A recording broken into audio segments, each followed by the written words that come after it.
Hello and welcome to another episode of the Leo Alves podcast. And in today's podcast episode, I have an amazing guest on with me. His name is Dr. Josh Smith. And I am, first of all, I want to say I'm incredibly thankful for you to take the time out to speak to me. I know you're an incredibly busy person and you have a lot going on. So again, I know I said this on the email already, but I just want to say thank you so much for coming on to speak to me. And before we proceed with the conversation, I think it would be really cool just to maybe briefly introduce yourself so the listener can have some context as to who you are, Of course. and then we can go from there.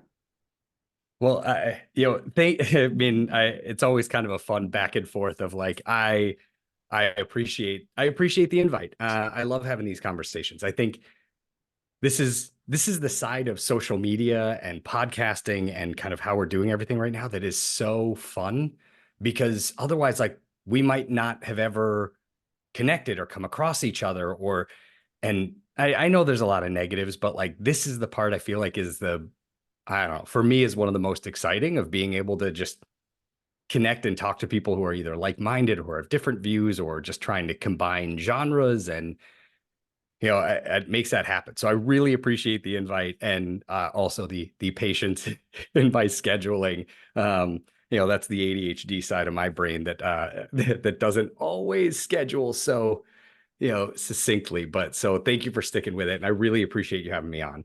No, that's I'm excited for our conversation. Yeah, me too. And one quick question I actually did have in mind. I was wondering, before I asked you everything I've been like dying to ask. Are you based in New England by any chance? Yeah, Okay. Oh, yeah. because I was wondering So, because I lived in Vermont for about a year. all right, where about? Burlington. I did an All exchange right. at the University of Vermont a few years ago, like quite a while ago now. And yeah, I was like, I have a feeling he's definitely in New England. Yep, I'm in the U.S. I'm based on East Coast, just outside of Boston. Okay, So Massachusetts. I'm not far from Vermont. It's well, I was going to say it's where we go when we try and ski, but this this year we didn't exactly get phenomenal snow on the East Coast, but more than good enough. Hmm. Um, but yeah, so I'm sorry, in terms of the introduction, I know we had talked about this just a little bit offline of the doctor, no doctor, and I had said, like, definitely call me Josh. That's for sure where my comfort zone or my brain goes. But I'm a psychologist. I've been I do a bunch of different things. Right now, I work 3 days a week in a pain clinic as a pain psychologist. So I work with people who have all sorts of chronic conditions and dealing with kind of how do you manage pain and how do you manage some of the physiological response to pain, because the body tends to tense up when there's anticipation of pain or of injury, hurt. So some of what I do is working as a pain psychologist. 2 days a week, I have a private practice, so I do more individual, couples, family therapy, more generalist. My background, I worked for years in inpatient settings with severe and persistent mental illness. Um, about half of what I did there was forensic. So were people who had committed crimes and because of a mental illness had either been found not competent to stand trial and went to the hospital to be stabilized, or who had gone to trial and were found not guilty because of a mental illness. So so functionally speaking, I worked with the criminally insane for some time. Interesting stories there. Those are the kind of stories some people love, and other people are like, no, thanks. Um, and I did a bunch of outpatient work, years doing trauma work and trauma counseling or response. And yeah, so that brings us to, to today. That's kind of the quick overview of what my background is. Yeah, that's very interesting, and I can definitely imagine you've experienced some stuff. Um, just to get stuck into what we were previously speaking about before I hit record, briefly speaking about. So I'm currently writing a book, and the book is on the topic of fat loss for the everyday person. And I've included, Mhm. beyond the obvious stuff like a calorie deficit, why protein is important, and how workouts can be good for you. I've included, I feel like, a lot of what are quite overlooked topics, and I feel like this is where you would have some really interesting stuff to say.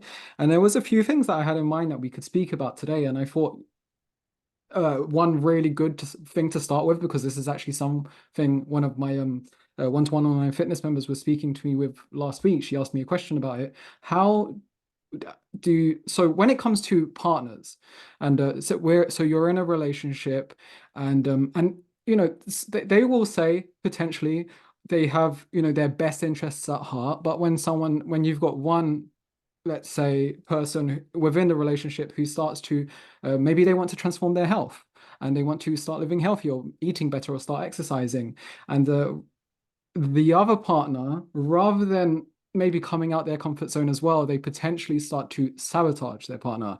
And they might say they're being supportive, but actually their actions show differently. And, we could use this in the context of a fitness journey, but it could apply for many things in life. And I feel like I'd love to hear you speak about that somewhat.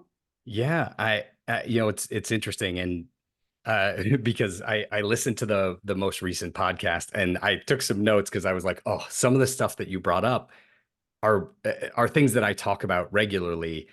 And what I really appreciate is one, I feel like you had a lot of great content, and it also gets into the fact that behavior change of any kind, whether it's nutrition based, fitness based, or even just behavior patterns that you've been dealing with your whole life, it's more than just the knowledge of what you want to do and how to do it.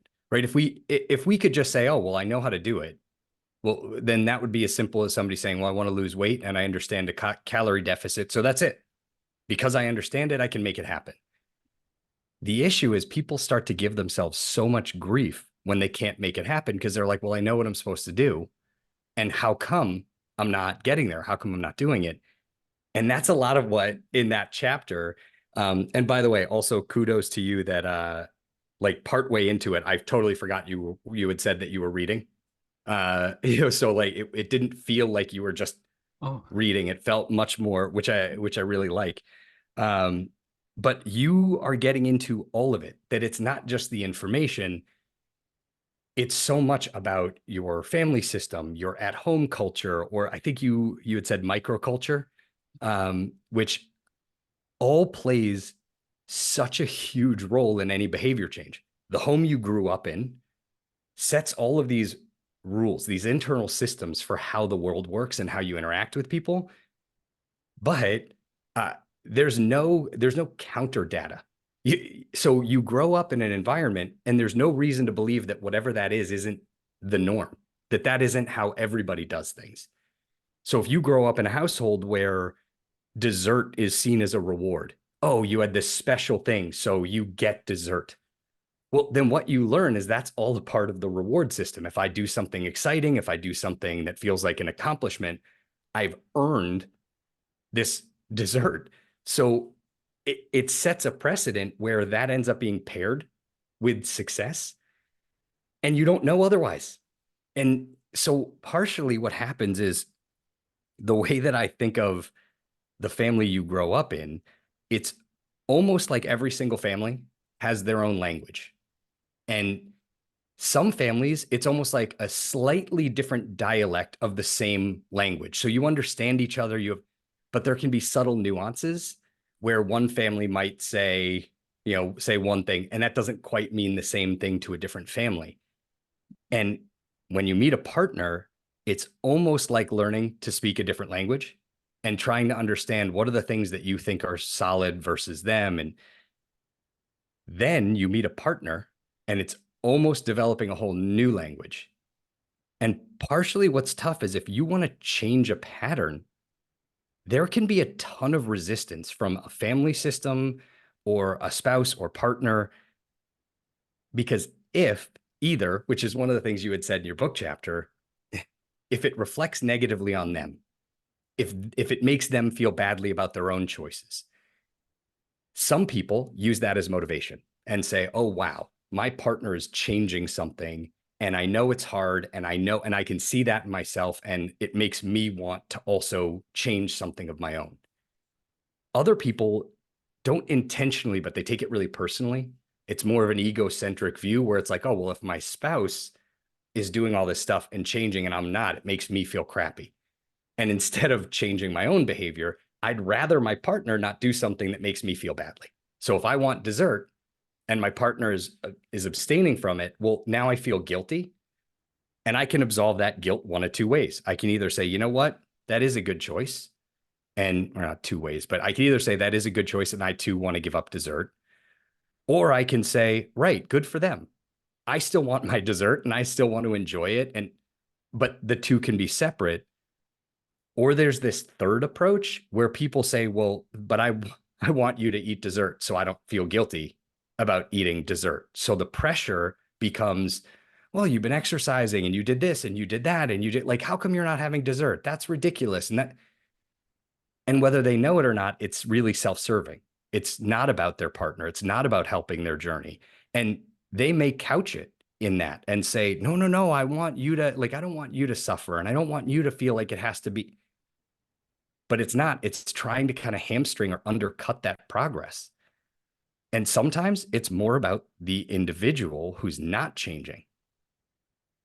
In a family system, everybody plays roles. And sometimes if you've been in a role, if you've been the family go-between, if you're the person who helps when there's conflict between a couple different family members, if you're the easy one, the one that always says, you know what, my need doesn't have to come first, whatever's better for the family. If later in life you decide, you know what, that's not good for me, that doesn't work, I want to change it, family systems can provide a huge amount of pressure to not abandon a role because it doesn't benefit other people. If you're the one who's always done that and you don't want to do it anymore, people will try and push you back towards it because they don't want their system to change. So it's not easy because if you're going to break a pattern, break a system, you're changing the rules. And there might be a lot of people in your life who don't want the rules to change because the way they are now works better for them, which means you're not just fighting against your own internal willpower. You can be fighting against all of these external variables that are also trying to push you in an unhealthy direction. Does that make sense? Yeah, this is really, yeah, I think as you were saying this, I was just thinking right now, wow, you're describing this really well. Oh, great. Yeah, yeah, yeah. And so, did you want to continue? No, please. If you, well, I mean, I'm happy to keep going at any point, but like, as much back and or if it triggers thoughts or like, I love the back and forth. Yeah, so because I was just gonna say that why do you feel like there was two questions that were coming to mind as you were speaking. Why do you feel, and I guess you kind of answered on this already, but maybe potentially there's more to say. Do you feel there is like a resistance from, let's say again in this, I guess in the example you gave, which is the family, or I could say like the partner, as to why they could be so resistant to changing, like, or their partner changing, I should say. In terms of the why, Yeah, like uh, because yeah, if it you have any, ranges. It yeah, ranges. I mean, it's not always just one reason or the other, because sometimes, frankly, you can have a partner who is more self-centered or more egocentric or ego-focused, who it really is more about them. For other people, sometimes it's that they don't know the best way to support their partner. So for some people, if you have a couple that's together and one person, their struggle is with exercise and fitness, but not necessarily weight and nutrition, then that's somebody who might be able to eat for the most part what they want or what they eat naturally and is never going to appear overweight, but also might not be in good health, right? Like it could be that they're not exactly eating healthy, but from an external point, you would never know. If their partner has struggled with more of the weight or the presentation or or their own level or they're setting a new goal, sometimes that partner may actually think they're helping. They might think they're helping by saying, don't overly focus on that. I don't want you to be worried about that. I don't want you to think about it or stress about it because they've never had to. So they might say, don't count calories. Don't think about that. Just like we're on vacation, eat what you want. And in that scenario, it's not meant to be negative. It's meant in that moment for somebody to say, I want to actually be supportive. And I want to tell you that I don't want your enjoyment of this meal, of this hampered or decreased because of this other goal, because they may have not had that struggle. So for them, it could be yep, we go out for a nice dinner. I can say to myself, whatever, I'm going to eat whatever I want with no limits, and they don't experience any sort of downside or any sort of negative consequences. Even if it's not, even if it's not weight or diet or nutrition related, if you have a couple where one person has a sensitive stomach and the other doesn't, that person without the issue may say, don't worry about it. Come on, let's split this. I know you love it. Because they've never had to make that sacrifice. It's not necessarily that they're trying outright to be not supportive. Sometimes they actually believe they are being supportive by saying, I don't want you to feel that stress. And it can be really hard if you're the one trying to change a pattern to say, hey, on the one hand, when you say, I ordered us both dessert because I wanted you to have it, on the one hand, that person might feel very supported and be like, wow, that's so sweet and so kind.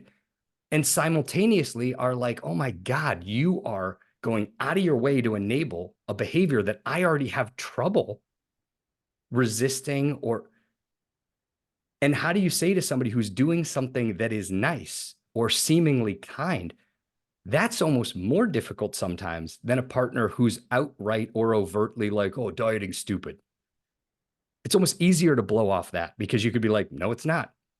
You know, and I don't mean dieting in terms of any sort of specific diet. I just mean more like focusing on nutrition. But so the motivation can be so different for everybody. Sometimes you can have a parent that aligns very closely with their kid. And when their kid says, hey, this is something I want to change, if that parent didn't do it and hasn't done it and didn't model it, can push them not to do it because they feel their own shame, their own guilt for like, oof, I don't want to have to do it.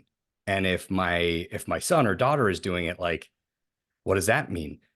Some parents can actually feel almost their own shame that they didn't help their kid achieve this, and they want to absolve themselves of their own guilt. So they'll push their kid to say, "Oh, no, no, no, you're totally fine, and don't be." So sometimes people are just really misinformed, and they don't get it. Um, I know it's a funny comparison, but sometimes I will compare behavior change, or if you have a struggle or challenge that other people don't have, I compare it to having a pet. And that pet needs to be tended to, right? If you have a dog, everything you do, you're thinking about how will it impact that dog? Oh, if I'm going out, how long can I go out? If I'm going someplace, how? So it means, that it is something you need to be conscious of and aware of and plan around every day.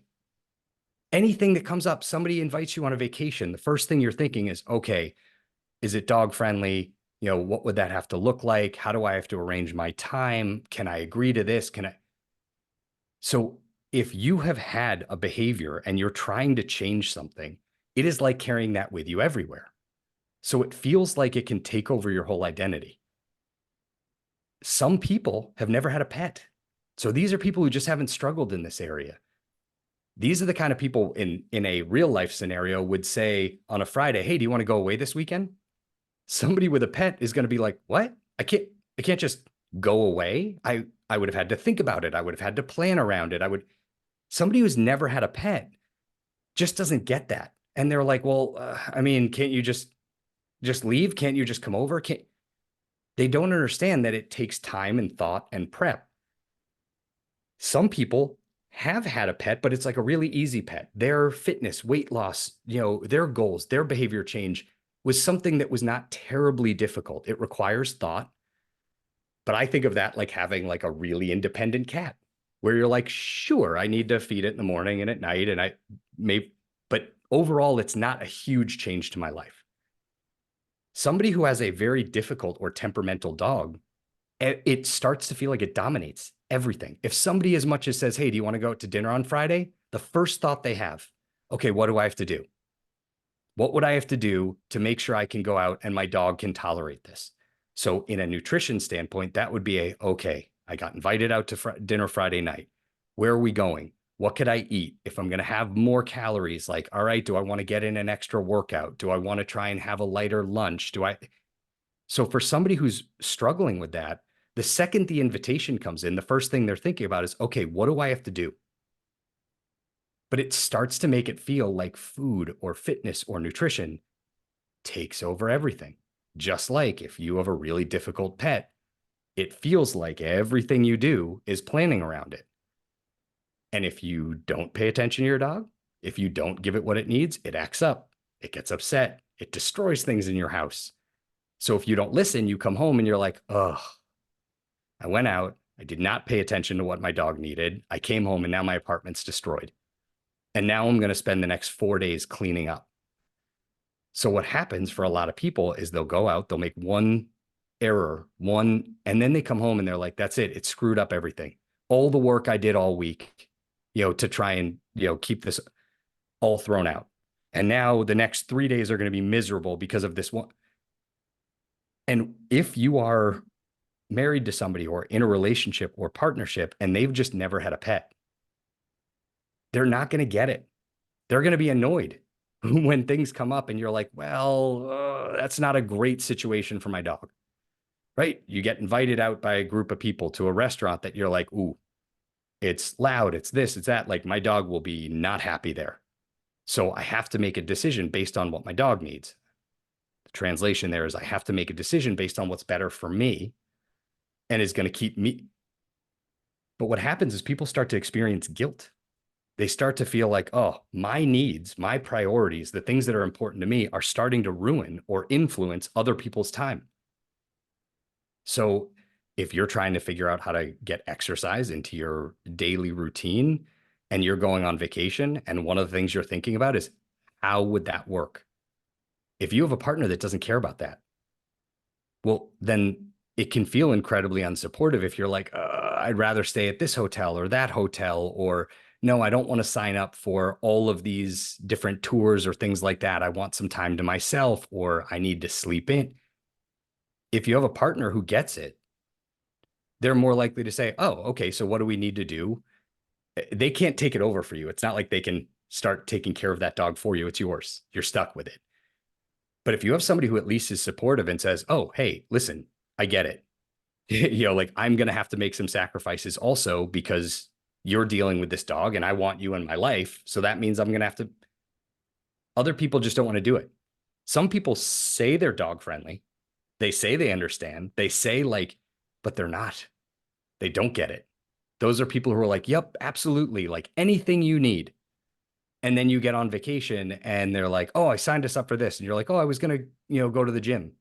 And they're like, oh, come on, don't do that. You don't need it. And you're like, what happened? I told you very clearly what I needed. It's a lot of pressure that people can be under. And sometimes it's overt and not supportive. And sometimes it's really overt and not supportive, but from a like, I don't get it perspective, as opposed to a I get it and I don't like how it makes me feel about myself. If that makes sense. Oh yeah, yeah, yeah. I like the analogies that you use a lot. I feel like it makes it more easily digestible, which is why I try to include a lot of them in the book. Which, by the way, thank you very much for the kind words about what I've written down. Coming from you like Oh, that of means a course. lot. Sometimes when you're writing something, you read it and then reread it and and so many times where you're just like, am I even explaining this the right way now? But yeah, you really described everything well just now, I think. And I think this really nicely transitions us into where if someone maybe feels like they don't have the most supportive partner, then they go and seek where they can maybe get support elsewhere. And this is where a lot of people find the value in community. Oh, for sure. Yeah. Having, I mean, I know we use the word validation a lot, and I feel like it's one of those words that everybody kind of knows inherently kind of what it means ish, but like not really exactly what it means. And in my mind, having a community or a group, they don't even have to be working on the exact same thing. They could have different struggles, different goals, different. But when you're surrounded by people who basically all have some pet of their own, each pet might have its own issue, right? One person might be like, oh, traveling is miserable. And another person might be like, oh, actually, no, it's that I have to get up so early. Like it's, but when you're in a room full of people who get it, there's something really, really comforting in knowing that you're not alone, in knowing that your struggle isn't totally unique. And the problem is, there's a lot of these things we don't talk about. There's a lot of things we all experience in some way. And we've almost been conditioned, like culturally, socially, don't talk about the bad things.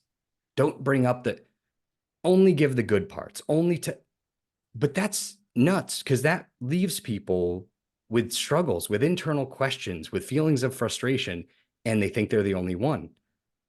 So when you get into a group or community that's basically there to say, you know what, whatever it is, I get it. I've been through some variation of it and I don't understand exactly what you're going through, but I'm here for you. And, you know, there's something incredibly powerful in feeling like there are people out there without any sort of actual like what is that, like stake in the game, right? That are just like, yep, I'm here for you. I want you to succeed. And that's the only, it can be really helpful if the message you're getting at home is, your current life choices or the things you're trying to do inconvenience me. And I don't want to be inconvenienced. And so, okay, fine, do your change, but it shouldn't make my life worse. Well, okay, that's a different message. And I don't mean somebody saying that outright. I mean more behaviorally and the way that they act, or if that's the message you get is kind of, hey, well, what you're doing, the time you're taking out used to be to help me or the family or the kids, or, and now to take time for yourself, I have to take on new responsibilities. That's where that pressure comes in of like, well, does taking care of yourself really have to mean I have to do more? And the people I think struggle with it the most are chronic kind of people pleasers, accommodators. And by that, I mean, some people, when they assess any scenario, the question they're asking themselves is what's better for the group, right? What is going to be most impactful or most helpful for the collective? And if that means, okay, well, we're trying to decide where to eat, a natural accommodator is going to say, you know what? My best value here is not having an opinion. My best value is saying I can find something to eat anywhere. So that's one less person we have to accommodate. And wherever works for the group, I'll go. But that means not taking into consideration your own need. But if a family system or a relationship is used to that one person being like, you know what? I'm okay. I can be flexible with anything.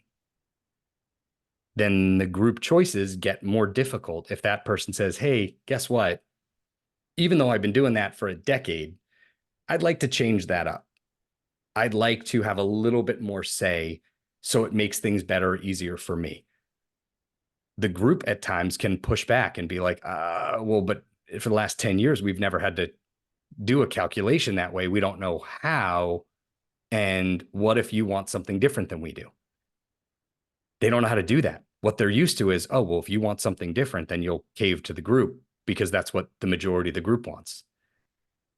And it's learning to be able to, that comes into, a lot of what you were getting at is understanding where there are external variables that are pushing you away from your goal. And then also is the, how do you set up boundaries and how do you make sure to some degree that other people's feelings, other people isn't becoming a dominant force in your decision making. That is not easy because sometimes it involves essentially letting people down or disappointing them, which a lot of people feel really uncomfortable with. Yeah, and there is a lot to say there, and I feel like first of all, when someone does have like that community in which everyone has their own pets and therefore they can relate to what everyone else is going through, whatever it is that person is trying to achieve, often success rate does shoot up. Just because again, everyone's going through the same thing, whether it's on your fitness journey or learning a new language or trying to get better at the game of chess. Because Mm-hmm. Instagram's been pushing me loads of chess reels recently. Um, and yeah, and it does really help. And I feel like as well, this naturally transitions us onto as another topic that I mentioned within the book, which is just like the power of your environment. whether it's within the home or outside of the home, and how people impact that your environment. And I guess you've touched on this quite a bit already, but um, just like it doesn't even have to be from other people. It could just be like the way you set up your environment inside the house to cater towards what you're trying to achieve rather than it work against you. Um, Hmm. and I don't know, like it was, what do you think along those lines of just that topic? Oh, I have so many different thoughts. I mean, the first thing I would say is a lot of people have people who hold themselves to a high standard, who expect a lot from themselves. One, it increases the possibility or the susceptibility of feeling disappointed, like self disappointed. Because if you expect a lot from yourself and you don't hit a home run every time, right? I was talking about this recently about a month ago. Um, I decided to set my own personal goal because I talk to people constantly about the importance of sleep, but I have terrible stats. I a great sleeper. I love sleep, but I procrastinate. Mm, And I sometimes at night is when I take on God knows what, and for me, it's a struggle. I usually go to bed, I would say between 12:30 and 1:30 in the morning, which is not great. And I guarantee you what I'm doing in the last hour and a half before I go to sleep is not super productive, right? This is when I'm scrolling through things or I'm just watching TV or, you know, and so I set a goal of going to bed, before midnight, at or before midnight. And what I think is so interesting is where you set your anchor point for measuring success has such a big mental impact because at the end of the first 10 days I did this, I was able to get to sleep before midnight or not actually be asleep, but my goal was be in bed with all devices or everything off. And so 7 out of 10 for my first 10 days. One of the 3 days I didn't go to sleep before midnight, I knew because I had an event. I knew it was good. The other two were just days where took on something social after work hours that I hadn't planned on. And, but what's interesting is at the end of that, where you set your natural, like, how do I judge myself? Well, I could look at this one of two ways. I could look at it and say, well, that was a 7 out of 10, which is a 70%, which, like, in a school grade would be a C, average, not great. And I could look at that and say, oh, like that was not a great first attempt. Or I could look at it and say, well, that's 7 times I went to bed before midnight that I wouldn't have, which makes it a 700% increase in the amount of time I've done that behavior. And so sometimes I think when people hold themselves to a really high standard, they set success as pure and total. You either do it 100% or not. And if not, it's a fail. And when you get into those patterns, it makes it so hard to change behavior because if your environment at times pushes you to default back to the behavior you're trying to change, if the net result is that you say to yourself, oh, I can't believe it. I said I wasn't going to do that and I did it. Like now it's a fail. Well, then what's to stop you for the rest of that day? If you're like, well, I failed once today, so I guess it's a fail all day. So why bother trying to change that behavior? I'll try again tomorrow. But if tomorrow's Friday and you're like, ooh, Fridays are tough for me, and then the weekend, and then all of a sudden you make one choice and you're like, I'm going to try this again on Monday. And it's like, what just happened? All of a sudden, one decision and you delay whatever this behavior changes 4 days. Whereas if you can start looking at it as, okay, I would like to do whatever this is more, right? If you're setting a weight loss goal, if I say to myself, okay, I would like to lose 30 pounds. Well, if at the end of the month, I've lost, I don't know, 5 pounds. Okay. Well, if I've set that internal anchor point at 30, the brain naturally is going to go, oh, I still have 25 pounds to lose. That's not great. If I set my internal anchor point as at the end of the month, I would like to weigh less than I do right now, then that same 5 pounds, all of a sudden I can say, like, well, wow, that's great. I weigh less now than I did a month ago.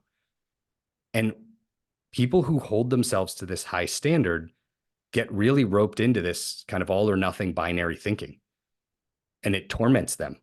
And so people will then just be like, every day I don't do it is another day of failure. And then getting started feels daunting. And if you have an environment that is trying to encourage you or try to make, well, if the message that your environment gives you is, what's the big deal? No big deal. Who, like, you didn't need to do that. It doesn't actually make people feel good. It makes them feel worse. And for people who have a partner or somebody who is actually more overtly dismissive, more overtly like, this is dumb or this is ridiculous or don't do this, or that comes to a slightly different concept. And in my mind, I would put this as a discussion of, we often conflate or confuse understanding and agreement. And so often in very normal, healthy communication, the ideal is that we talk something out, we both understand each other's perspective, and we agree. If that happens, that is easy, effortless communication, right? So if you're trying to explain to a partner a behavior change that you want, and they say, oh, okay, and you explain it to them and they go, ah, got it. I understand what you're talking about. And I have some reservations, but let me explain them. And then that other person can say, ah, I hear them, and they can have a back and forth. And at the end of it, they agree. Okay, I hear what you want to do, and I'm in support. That's amazing. The problem is sometimes we strive for understanding and agreement, and it just doesn't happen. Sometimes it's because people can't really understand. Other times it's because they understand and they just don't agree, right? Healthy disagreement would be, we understand each other's perspective and just don't agree. But that's fine. If you're trying to explain to a partner, here's what I want to do to change my life, and they can say, okay, I understand exactly what you're saying, but I don't agree. I don't necessarily think you have to do that. Okay, you can now say, well, what's the compromise? Because you don't have to agree necessarily, but I appreciate that you understand. The problem is, for a lot of people, they want both. They want their partner to understand and agree. And if you have a partner who just doesn't understand, right, or they don't agree, either one, right? Like, a lot of couples will get into this at times where somebody will be like, I can't believe you don't understand me. And very often what they really mean is, I can't believe you don't agree. Because if you don't agree, you must not understand. So they want to just keep explaining. One of the biggest things, one of the biggest start points in setting some of those boundaries and setting some of those goals for any individual is recognizing that it is very nice to struggle for both understanding and agreement, but that is not a necessity. And it is not a necessity to start making a change in your life. If there is somebody in your life that does not understand what you're trying to do and they don't agree, you don't need them to understand or agree to make that change. So if you have somebody who keeps being somewhat, dismissive or somewhat, derogatory, or is, there's a desire to keep explaining, let me try and help. Phase one is understanding that some people might not agree with what you're doing. They may not understand it, and that's okay. It's not your job to make other people understand and agree. If it's a close relationship, it's always nice to try. But if somebody is just like, hey, listen, I don't understand, or I understand and I don't agree, that doesn't mean that you can't start making those changes until that person says, okay, I understand and agree. So it's getting a little comfortable with the fact that other people might not like what you're doing, or they might not agree, or they might not understand. And that's okay. Yeah, I had a few points come to mind. One was the so in regard to you saying that you were spending like just time staying up late within that last hour, there wasn't really anything productive going on either. I can relate, and the reason why I say that is because I was usually quite good with my sleep, and I always emphasize the importance of it as well. But recently, I'd say about last month, I felt this habit creeping in which I was just staying up until midnight, and usually I try and aim for like 11:30. If I can get between 11 and 11:30, amazing. But I was finding, wait, hold on a minute. It's half past midnight. It's 1 a.m. I'm just on my phone. I'm not doing anything right now. I could come Hmm. up. So I was like, okay, this needs to stop. I'm gonna try, and I'm always talking about optimizing my environment. Let me just sleep with the phone not in my room. Now, when I go to bed, I'm gonna leave the phone in the kitchen, and that worked a treat. Just yesterday, I was like, it's half past midnight. Why am I still up? Oh, because my phone's in the room and I'm on it right now. So yeah, I can relate, and that was just a bit of a side story. So yeah, it's about just just trying to. It's not about being all or nothing. It's about trying to just be as just trying to improve or how consistently you were doing it, like Hmm. consistently improving on the habit, and then on anchor points, what you were saying as well is it's really interesting that you say that because I can even relate. I remember I was having a conversation with someone who just wasn't doing any workouts and they weren't working out at all and they really wanted to start. And when you start something new, typically that's when motivation is at its highest. And when motivation is at its highest, you tell yourself you want to go. This is what they were saying. They want to go 5 days a week now. It's 5 days a week, and I was like, okay, um I had spoken to them, with it about them, not immediately. Like this was quite a few weeks in, and then they were like, "Yeah, but the last week didn't go too well. I went twice within the week, and that was it. So yeah, I've kind of just lost the motivation again." And I'm just thinking, and I said, Hold on a minute. Just last week, you went to the gym twice. That's more times than you had gone for the entirety of 2023.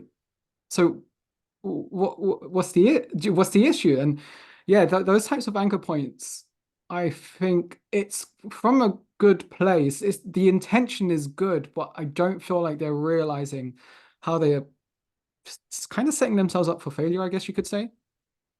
Absolutely. And it's funny because I was just talking about this recently that it's amazing how when you decide to set a goal, how often we jump to the impossible. We jump to like this, okay, well, I know the absolute dream goal, but that's not based in reality. That's not taking into consideration like, is that realistic in my life? Is that realistic for my own happiness? And the problem is when you want results as quickly as possible, but the amount of time, energy, and effort that would have to go into achieving that would make you miserable. Well, then the question is, at what point can you say, you know what, if I can sustain going to the gym twice a week, that might mean that my goal could take 3 times as long if I go 5 days a week. Okay, but one is sustainable and one is not. And so if the 2 days a week is sustainable, we have to go in that direction, understanding it might take a little longer. But we have this habit of if it's not really difficult, if it's not hard, then it doesn't count and it's not enough. And I don't know how we get rid of that to say, wait a second, if it's easier. I was just talking to a friend recently. He lost 35 pounds. And I was talking to him about how he did it. And he said the first thing he did was he gave up alcohol in the evenings. And he said over the last several years, he had started drinking more nights and not a lot, 1 or 2 beers, but he likes flavorful beer. It's a lot of calories. And so he said partially that was it. Then partially he was trying to adjust his nutrition. Uh, and then he almost said in kind of a like, almost like an embarrassed way, almost say like, well, and he said he'd started going to this place called Orange Theory.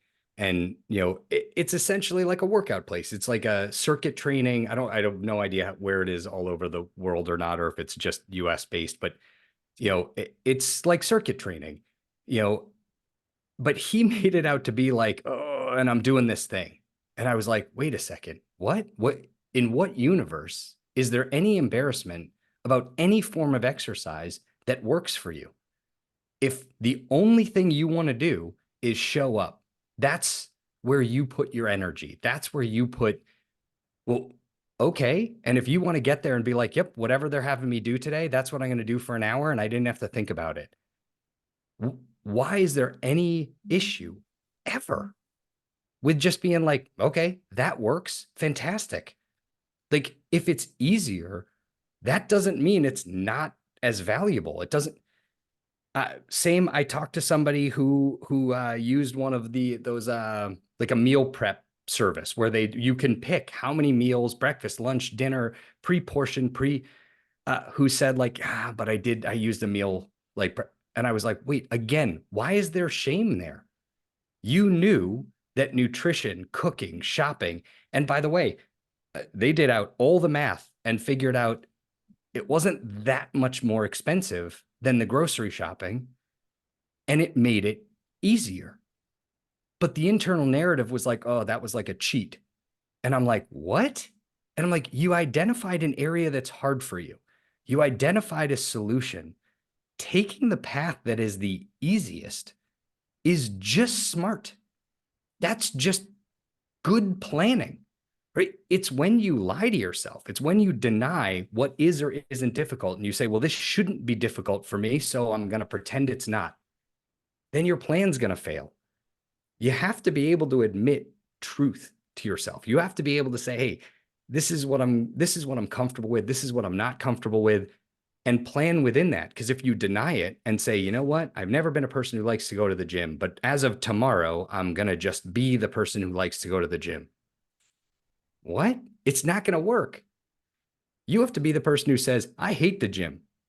Okay, so now what do I need to do? And the way I see this, and you may have heard, or anybody who's heard any of my stuff, I very often will talk about our resources as if you imagine if you have your own internal battery. And in another lifetime, when I was in grad school and I was going to the gym consistently, I didn't have this model in my head then. But for me to get to the gym, I needed at least 15% battery. That's what I needed to get there. If got to the gym, I got back 20 to 25%. So it's really only a net gain of 5 or 10%. The problem is if I was under 15%, all of a sudden what happens is I would get home and I'd be like, oh, how come I haven't changed? How come I'm not leaving? Why am I holding chips in my hand? How come I'm sitting on the like it was this guilt of why can't I? But it's because I was at like 12% and I can't will myself to have 15%. So it was trying to learn how to say, right, how do I acknowledge I'm at 12% and what can I do that gets me that 3% back? And at one point, I was in a good rhythm because I discovered for me, going home and then going back out actually meant I needed 20%. Once I touched home, it was harder for me to leave. So I had to arrange my schedule to say, I will do better if this is on my way home and I don't go home first. Then all of a sudden, it's less output. But at one point, I stopped going because they basically put up a grocery store in the same like plaza, and parking got way worse. And all of a sudden, people would park on the end and they would like it was a nightmare. I stopped going because I didn't know how it shifted my algorithm. All of a sudden, getting to the gym was costing me 25%. And I was only getting back 20 or 25. And I was like, well, all of a sudden, this feels like a net loss. So I stopped going. And I think sometimes being able to say, right, if on this journey, trying to plan out your workouts, well, if that's the biggest battery expenditure for you, then hiring somebody and saying, I need a trainer. I need somebody either to be there to do the training with me or to design a routine so I don't have to think about it. You're basically saying, well, it's just pragmatic. If that's a big battery drain for me and I can outsource it, why wouldn't I? Same, with the person who did the food service. They were willing to say the food part is hard for me. So how can I simplify it? We have almost like a chronic issue with going to the whatever, if it's too easy or it's a workaround that it's no good. It's only good if you do it the hardest way possible and all on your own. And it sets people up. It sets people up for taking on more than they have capacity for. Yeah, I've heard of stories from other coaches in which it's not a common one, but I have heard of it happening where a new client will quit because they look at the plan and they're just like, "Is that it?" Because obviously their expectations for what works has been so skewed from years of just trying to do the hardest thing possible. Um, so yeah, and I think thinking about it from the perception of like your what's I don't even know the word, just like how you feel like in regard to a battery percentage, I think makes a lot of sense. It does make a lot of sense as well. And you mentioned something in regard to having a trainer or outsourcing and going for like having a meal prep company, which I think if you have the money for it can be really valuable, especially if you're a really busy Hmm. person. I don't see how that's quote unquote cheating in the slightest. I think that's just Agreed. smart thinking. Um, and that can save so much of your battery percent. And I heard you mention this on another podcast because I was listening to a few that I've listened to a few that you've been on, in which you might wake up for the day with like 70% battery, and that can help save an X amount if you want to expand on that potentially. Yeah, the whole battery model, the whole idea is if you imagine you have your own internal battery, and the way we charge our phone is overnight. You plug it in, and that's when you get your biggest charge. Uh, Same is true for us. Sleep. Sleep is how we primarily charge. And the challenge is, I think we all wake up in the morning and you're checking, where's my battery? And anybody who has any chronic condition, uh, pain, anxiety, depression, even things that need to be taken care of, like, kids, which I would put in, it's a chronic condition in some ways. That may get me some pushback, but well, if you wake up in the morning, if you've had a bad night's sleep or you didn't go to sleep on time, that's less time on the charger. You're not going to wake up at 100%. So what we're doing constantly is budgeting all day long. We budget. And I think of life like all of the apps on your phone. You have a relationship app, you have a finance app, you have a work app, all of these different applications open up, and that's what drains your battery. And so the challenge is, at any given time, whether we realize it or not, we are budgeting out how much battery goes where. Now, if you wake up one day, I think we've all had those days where you wake up, you look at your phone and you're like, all right, 80%, not bad. I can make it through my day. And by the end of breakfast, you look down at your phone and you're like, and it's down to 40%. And you're like, what happened? I didn't even do anything. And now your whole day feels threatened. So we look for what can I eliminate so I can try and make it through the day. And this goes for everything, for socializing. If you have people in your life who can be somewhat demanding, I usually describe that as if you're at the end of your day and your battery is at 15% and your phone rings, you look down at your phone and you see who the person is and you do an immediate calculation. What's their plus minus? And if you look and say, okay, well, if this person's in a good mood, they can give me, 5%, but they can also cost or drain 20%. Then their value is plus 5 to minus 20. If your battery's at 15%, that's a day you're not going to answer the phone. That's a day you're going to be like, I can't afford to. But by the way, God forbid you have a guilt app. If your guilt app opens up because you didn't answer the phone, now you're at the end of the day, and just because your phone rang and you didn't answer it, you're going to go from 15 to 10%. And at 10%, your phone goes into low power mode. It shuts down non-essential applications. I think the same thing happens to us.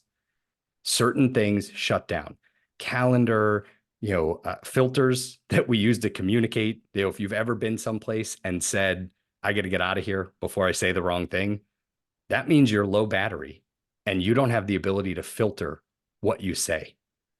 So if somebody comes up and asks you, if the wrong person asks you the wrong question, all of a sudden they're not going to get the filtered appropriate version. They're going to get the unfiltered, what went through your mind of like, are you kidding me?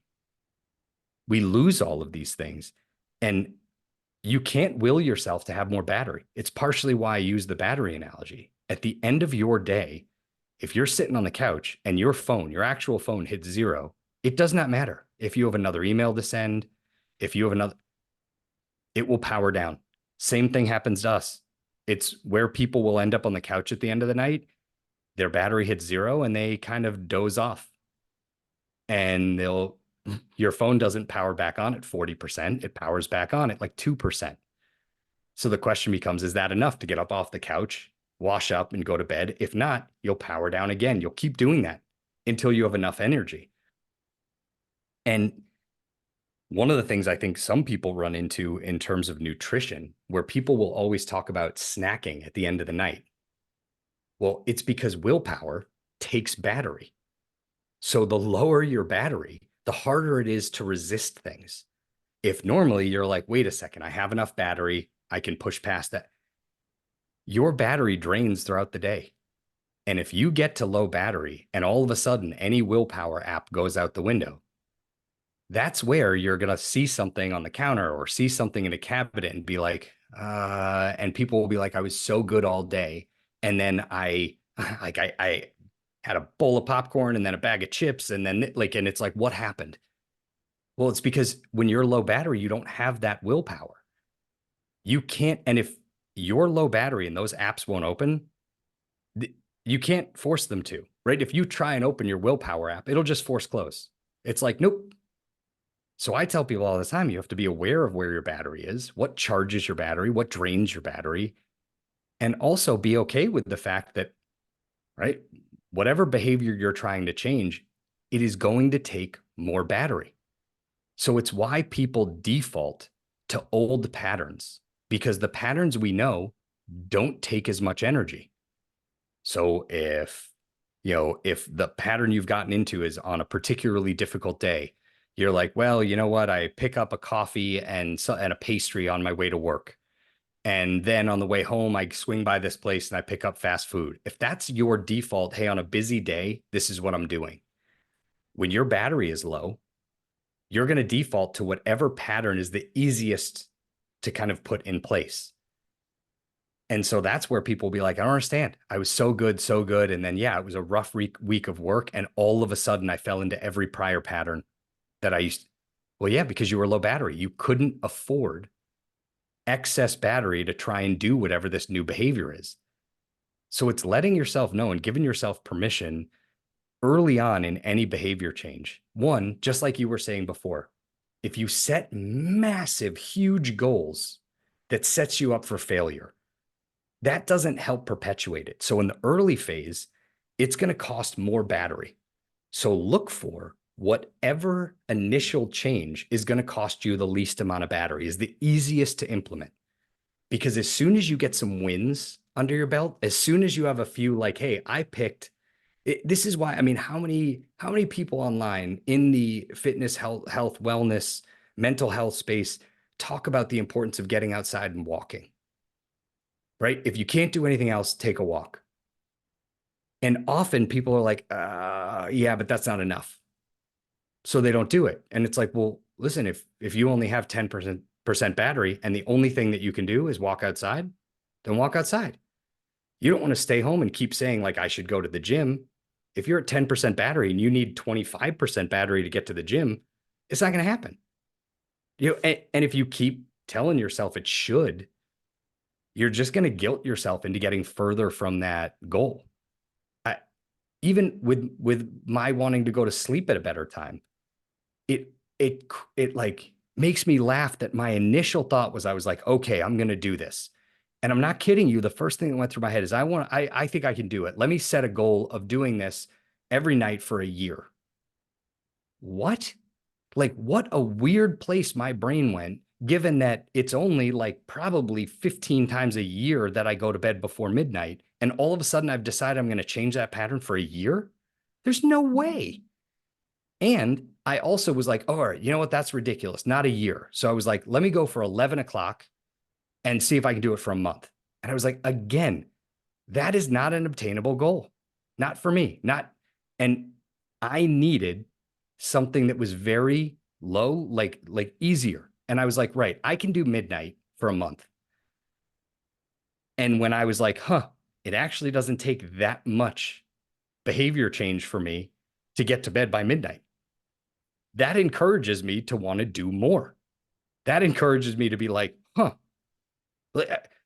last year I did the same thing with steps. Because I work virtually, I'm sitting down way too much. And I decided I set an initial goal of wanting to do at least 6,000 steps a day and realized with very little change, I was able to hit that goal. Or I should say, my goal was 8 with a minimum of 6. And I realized it didn't take much for me to hit 6. So then I adjusted the goal to make it harder. And I said, well, let me see if I could do minimum 8 with a goal of 10. But it is going to promote more change, more like if you start off by saying, let me just set an obtainable, easy goal. Because when you then obtain it, it actually, like, I mean, it feels great. And then it makes it easier to say, oh, all right, well, that was easy. Fantastic. Either I stick with it or do I adjust it? But you don't want to set these massive goals. And then when you don't achieve it, feel all of a sudden like, oh, why didn't I do it? I let myself down. I didn't follow through. And some of that in terms of the budgeting, if you think of that battery model, one of the first things I recommend to people is put everything on your calendar. Because we have a bad habit of only putting things on our calendar that are work related, appointments, social things. So the problem is people, when they set aside their own free time, leave that as a blank space. So if you have a Saturday morning and you have 3 hours free and you're like, oh, that time, I can't wait to have that to myself. I have something Saturday night I'm excited about. I'm looking forward to those 3 hours. We don't block them off. You just hold it mentally. So if a friend calls and says, hey, what are you doing Saturday morning? Can you drive me to the airport? People will look at their calendar and be like, oh, well, I am wide open Saturday morning. And they will prioritize somebody else over themselves. And so I tell people all the time, put it on your calendar and put it on there and label it as honestly as you can, right? Like label it as like necessary time for myself. Label it as say no to anything in, any invitation. But block it out, because that way when somebody says, hey, what are you doing Saturday morning? You look and all of a sudden it's blocked out. And you could say, actually, I'm booked Saturday, but why? What's up? I also think it's really taking a look at how you qualify or label things as a need or a want. If we label things as a want, that is almost like a luxury, not something I have to do, and people tend to see anything that is for themselves. Exercise, time to yourself to read or relax, or if you label that as a want, or you label that as selfish, or you label that as a luxury, well, if somebody calls you and says they need something, a need always outweighs a want. But if you mislabel, right? If you label, if having time to exercise or relax or read or work on your book or work on crafts or whatever it is that you like to do, if you label that as a want and not a need, then if somebody calls you and says, I need a ride to the airport, you're going to be like, oh, well, I wanted that time to myself. But some people chronically mislabel a need as a want. And if you have people in your life who chronically mislabel a want as a need, then what happens is you will keep prioritizing other people ahead of your own goals. And one of the biggest tests in my mind is ask yourself, is there another way to get this met? Is there another way to get this 3 hours to myself on Saturday? No. Then it is a need. Can my friend get to the airport any other way? Yeah. There's a ton of different ways you can get to the airport, which means it is not a need. It's a want. They want you to take them to the airport. They don't need it. And it's really important to start saying, if I want to change behavior, one, it does not require understanding and agreement from other people. It has to be a slow change where you're taking into account what actually works for you, not what should work for you, not what works for other people, what works for you in your life, and then actively trying to carve out time for it and really making sure that you're prioritizing it, even if other people don't agree. Yeah, I think you've explained everything just so well. There's a lot of insight in what you've said, and I want to be very mindful of your time as well. But I've loved everything that you've covered. You know, and the analogies you've used to make it a lot more easily digestible yet. But yeah, just thank you for everything that you've broken down. Was there anything that you wanted to mention or bring up or briefly touch on even that we didn't mention throughout the episode that you feel like could be quite good to add before we finish? Oh, I have. Do you have time for it? I I don't have want time. to. I have I mean, I time. know, and this is going to end up being a long episode, so Oh I yeah, it's apologize fine. to It's fine. everybody. But anyone I want who's to be made it more this mindful long, for you. Yeah. um, so the two things that I made a note of, one is when you were talking before about your own sleep pattern and how it slowly kind of ended up back. Uh, that is a really like I read something once that talked about this concept of what they called relapse drift. And the image that they used is the idea of if you picture a massive ship and you actually dock it, right? That's the idea of I've come up with this new behavior and you need to make sure you stay docked, you stayed tied. What happens is every day you check the ropes multiple times to make sure everything's good. And over time, you start to trust it. You start to trust, no, we're good. And the problem is people think that these that you fall off rapidly, and it's not. What happens is you slowly stop doing your own self checks. You slowly move away from those communities that help keep you, and it loosens. But when you look out the window, you still see the dock. You still see, so you don't even know that it's come untied. And then as you slowly drift away from the dock, you look outside, you still don't see, it still looks the same. And so what ends up happening is you stop tending to those things that help keep you in check. And one day you look out the window and you're like, oh shit, I have drifted out to sea. And it's a, how did I get back here? It's not some massive thing. It's just a, oh, okay, I felt pretty confident that this was, and in that moment, it's not beating yourself up. It's not because self anger and isn't a great motivator. So beating yourself up for, isn't going to help. You're more likely to have success if you can look at it and say, okay, interesting. I kept track of this. It was solid. At what point and how much, and what is that amount of regular check in I need to make sure I don't just totally let it go and drift? And recognizing, yeah, every once in a while, the ropes are going to come loose and you might drift a little. No big deal.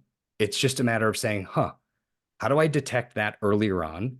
And then just how do I get back into the rhythm? Not a, oh my God, I can't believe I did that. And when you find yourself, at 12:30 in the morning, like saying, why am I on my phone? When did that happen? That's that aha moment. Instead of saying, damn it, what did I, it's saying, this is a totally manageable goal.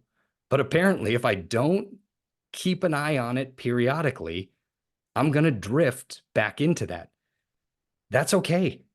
If you don't notice those drifts, if you don't give yourself permission to say it's going to happen, you can't discover what you need to change or tweak in order to get it there more regularly or with less effort. If anytime you make an error, you label that as a big mistake, not a like, oh, okay, good to know. Like, what can I learn from it and how can I tweak it or change it? It, it ends up being that people are just like, well, I'm out to sea. So I guess what does it matter? And all that work and all that. No, all that work isn't out the window. You're just learning how to do it more effectively. So I always liked that image of it's a slow drift. It's when we stop holding ourselves accountable, we stop using some of those, external variables or that are useful, that things start to kind of default back. Yeah. The Oh, go on, go on. Oh, please, no, you go, and then I'll And I bore was you just with going to one say more that analogy. that ship analogy was really good, and I didn't realize that's called relapse drift. Did you say that was the term? I didn't know Yep. that because I speak about that on my, at least I think that's what I'm speaking about in my book. But now I know the actual term, and I might even have to use that analogy with the quote, like as my friend Josh, Dr. Josh Smith mentioned Yeah. about like this, And and it's, that makes so much sense. please, if any of this can be helpful to anybody, use it in any way, shape, or form. Like, right? I mean, half of that is of any behavior change is trying to figure out what makes sense and trying different ways to see like what works for one person versus another. Um, and then the only other one I had written down, and the funny thing is, I love looking at when I write notes, and I'm like, I don't know where in our conversation it triggered this thought because I have a note written above it and I can't read my own note. So that's always fun. But one of the other things that in terms uh, of dealing with, particularly with hunger or cravings, the way that I sometimes think about that is people like to give themselves grief about how come I can't just ignore it? How come I can't? People who get hangry or like when they're hungry, they get crabby or cranky. I sometimes will. I was talking to somebody about this recently and saying for everybody, food awareness, if you think about it like an alarm, some people, if they're hungry at a 2 out of 10, their body starts setting off an alarm, a subtle, soft alarm that's like food, food, food, right? And you can ignore it to some degree because it's soft, but as that value goes up, it gets louder, and then it can start to beep, and then it can start to flash. For other people, their food hunger alarm doesn't go off until like a 7 out of 10. And so everybody wants to kind of pretend that we're all the same and that interventions have to be the same. And it's just not, because for some people, the second they start trying to adjust nutrition, it almost turns those alarms on sooner. And now all of a sudden they hit a 1 out of 10. And because they know they're trying not to eat, those alarms start out louder and quicker. And for people who get hangry, very often that's because by the time they hit a 6 out of 10, they have like seven alarms going off and they can't focus. They can't hear. Somebody's talking and they're like, I can't even talk to you until I get food. You know, and so if you're in a relationship or you have a partnership, sometimes what throws people off is if your partner's food alarm doesn't go off until a 6 or a 7, there can be some strain there because you'll have one person who's like, when are they going to bring up dinner? Like, are we've not figured out dinner because they have a food alarm going off and their partner may not. So their partner might be like, oh, did I tell you what happened with work or with this? And then you're looking at your partner going, I can't, what are you talking about? I can't, I don't like, how are we talking about anything other than like, when do I get food in my system? And it's really hard because I do think that once you decide you want a behavior change, those alarms get a little bit louder and a little bit clearer. And there's no ignoring them. Hmm. If you try and just ignore them, that's not like if you have an alarm beeping constantly, you can't just ignore it. And so it's where I would say one other thing is to just pay attention to where, for you or where is it as anybody as an individual, where are those alarms going off? And if you're trying to develop a food or nutrition plan, you have to let whomever you're or yourself be on it, like, or if you're working with somebody, know, hey, listen, I'm aware of hunger at this level, and this is how I experience it. And so if somebody puts me on a diet that says, somebody who has food alarms going off early in the day, uh, intermittent fasting would be really difficult because it means saying, no matter what, you have to live with this alarm going off. For other people, no problem. My wife and I joke about this all the time. Her alarms are consistent and go off much earlier than mine. Partially, this is an ADHD thing. I will forget to eat. There are days if I'm really busy or really focused on something, I'll hit like 3 o'clock and be like a little bit of a headache. And all of a sudden I'm like, oh, right, I have not eaten today. This makes no sense to my wife. She's like, what? She's like, how did you forget to eat? Because for her, she's like, I couldn't forget if I wanted to because these stupid ass alarms go off and they're annoying. She's like, I wish they didn't go off. And it wasn't until I had that image I was like, that's so interesting. So when she comes home at the end of the day and she's hungry or like, and it's just not even occurred to me, her hunger and my hunger level may be the same. We might both be at a 6 out of 10, but my alarm isn't going off at all. So food feels like an afterthought. Whereas for her, she's like, hey, if we could at least figure out what we're doing for dinner, then I can talk about something else. But until I figure it out, it's not going to shut that stupid alarm off. So it's that can also create some strain because there are times where where an individual in a relationship is the one trying to change that behavior and their alarms won't shut up. And they're looking at their partner whose alarm isn't going off and they're like, what is wrong with you? Like, I don't want to be the one always motivating food, but like, how long will you wait before you think about what you're going to eat?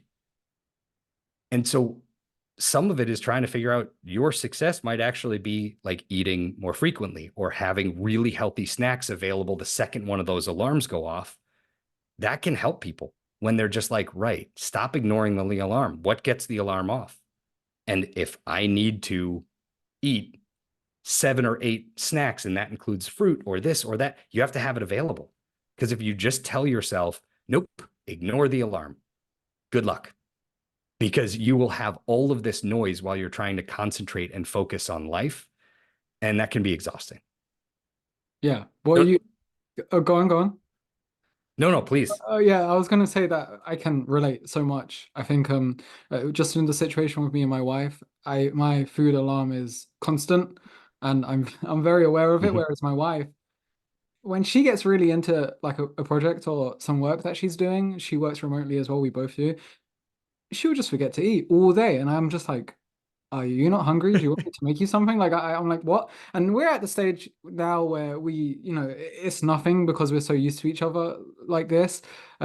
But initially I think she was like, whoa, you're just you're hungry a lot.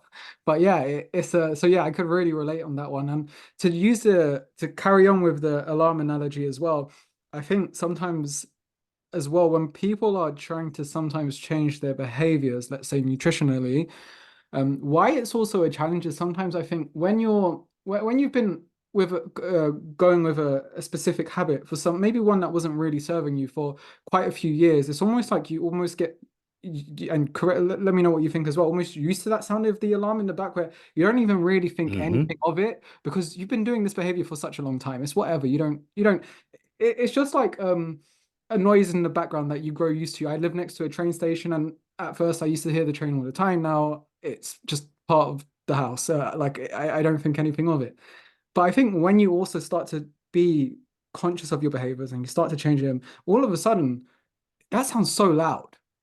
Wow, like, Yes. that is loud. I didn't notice how loud that was before, and now I can't stop hearing it. And that's what really Ye- comes to mind as well.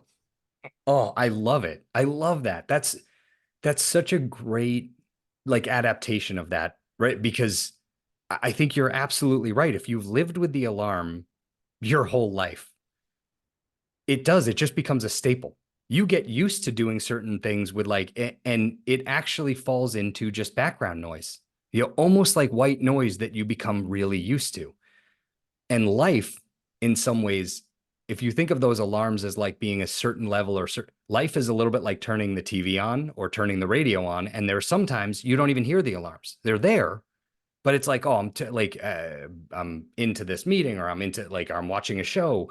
Like, well, now I'm using that metaphorically and literally, but it's almost like the beeping is still there. You just don't hear it.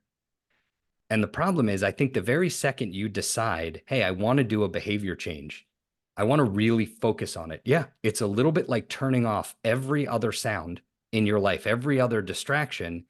And then you're like, oh crap, how long has this like I have a beep, I have a flashing light that goes like it beeps starting at a 2, it starts flashing at 4, like it moves to a constant buzz at a 6, and you're like, funny, I barely register when it's moved from from that, from the subtle beep to that loud buzzing noise. I register it, but then I don't really pay attention. When you shut off all other sounds, yeah, I love that idea, right? Because then all of a sudden it feels so apparent, which is why a lot of people have some resistance when they start a new habit because they're more aware of all of these other variables. And they're like, holy crap, like I feel like I decided I wanted to change my nutrition and I feel constantly aware of food. And I wasn't before. That's annoying. And it's almost a like, no, thanks. I'd like to go back to before where I didn't really notice it. The problem is, right, like that behavior change means saying, like, all right, well, like it or not, I have this alarm. Mm. And if I'm aware of it, I need to figure out what's the right combination so it changes it. And for some people, that means not eating in the morning. For some people, it means having to make sure you eat. Like it's different for everybody. But I think, yeah, a lot of those noises we become so acclimated to, we're not even aware of some of the cues. Yeah, yeah. And then when you become It's aware, interesting. I love that. yeah, and then when you become aware of it, you're suddenly waking up with 65% instead of 75%. So yeah, yeah, Yeah. I really like the way you put it, and this chat as well has I'm sure it's been so valuable to the listeners so far. Did you, and by the way, I can stay here for as long as you can. Was there anything else you wanted to bring up in regard to just everything we've spoken about, because we've gone down so many different directions? I know. Sorry about that. I No, no, did a you're little bit of good. jumping around here and there. I'm easy. No, those were all my primary, things that I'd written down throughout some of the conversation. And listen, I'm always happy to come back again. If I don't want to subject people to Uh, too long an episode, but you know, no, nothing, no other things jump out. Um, I'm trying to think. I guess the only other thing I could say is if people are interested in more of that, like in either like a longer version of the battery analogy, I have that in another podcast. The best way to find the content that I have is through Instagram. And so that's probably the best place. If anybody hears this and wanted to see any of the other or wanted to reach out or had questions, please don't hesitate. My Instagram is DRJ period Smith. So it's DRJ period Smith is like the best way to find me. And yeah, but other than that, thank you for having me on. And I hope, yeah, I don't know. I hope it's at least entertaining, for those that are listening. And yeah, if we need a part two, let me know. If you would have me back on, I'd gladly come back. Yeah, I would absolutely love to. I'll put your Instagram. So to the listener, I'm going to put his Instagram in the show notes as a link in the show notes of this podcast episode. So if you didn't quite catch it, just look at the links in there and you can click it and access his Instagram. And I would strongly recommend following, because he puts up so much valuable content on there. And yeah, certainly we can do a part two sometime.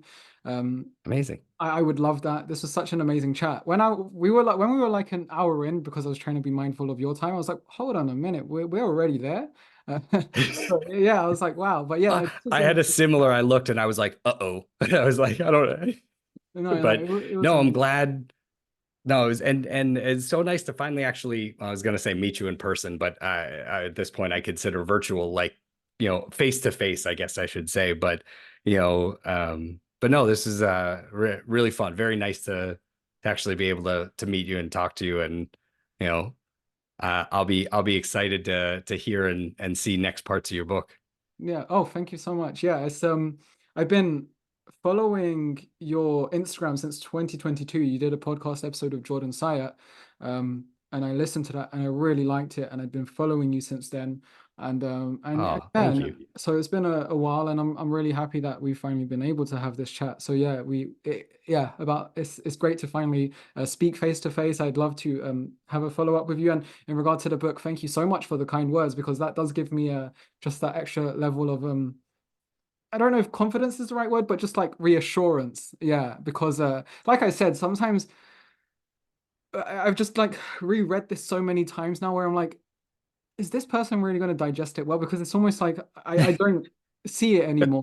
If that I don't even know how to explain it, because I'm almost becoming desensitized to reading the same thing 100 times over. So it's good to hear. I I know exactly what you mean. I mean, and the funny thing is that podcast with Jordan, which was just a little over 2 years ago, like that was actually the start of any of my online stuff. I wasn't online at all before that. And it was his podcast where he said, you have to make an Instagram. So I have some, like, so that was actually where this all started. Mm. And it's very funny because I know exactly where you're at. You hit a point where there's something that I've put up so many videos where I've said, this makes sense to me. And I have no clue if people are going to know what I'm talking about, if it's going to resonate, if it's, and so it's very funny because when you put it up there and internally, you know what you're after, you know what the goal is, you know, but you really don't know how somebody else is going to interpret or understand something that you've gone through so many times in your own head that it makes perfect sense to you. It's strange because you lose some ability to read it and be like, okay, what is that going to mean to somebody else?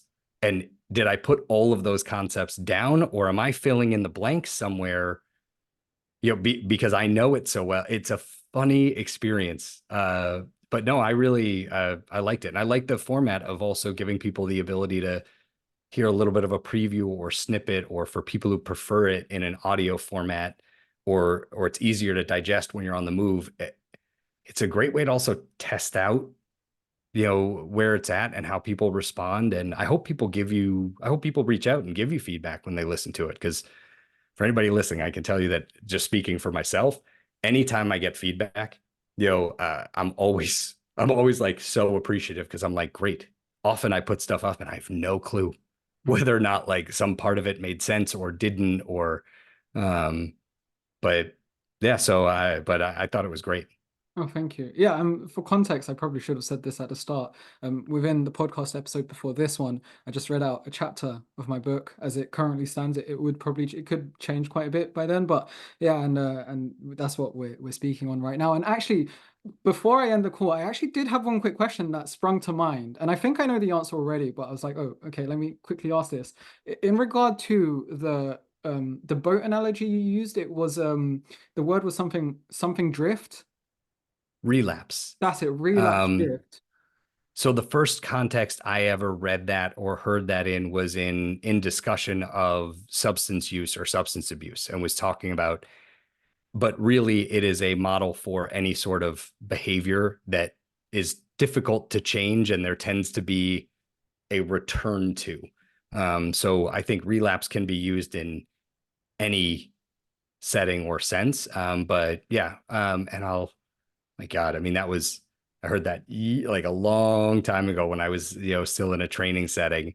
Um, but yeah, I mean, and truthfully, like, don't worry, like, reach out anytime. Like, shoot me a message or email anytime if you're like, what was that we talked about? Or I re-listened to this and it made no sense. Feel free. Hey, I'm always glad to talk about it. All right. Okay. Yeah. Thank you so much.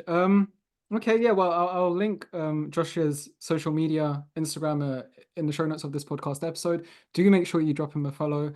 And yeah, reach out to him. And if you enjoyed this episode, feel free to let us know. And otherwise, Josh, thank you again so much from the bottom of my heart for taking out the time of your day to come on and have this chat. Of course. And thank you also for having me. It was awesome.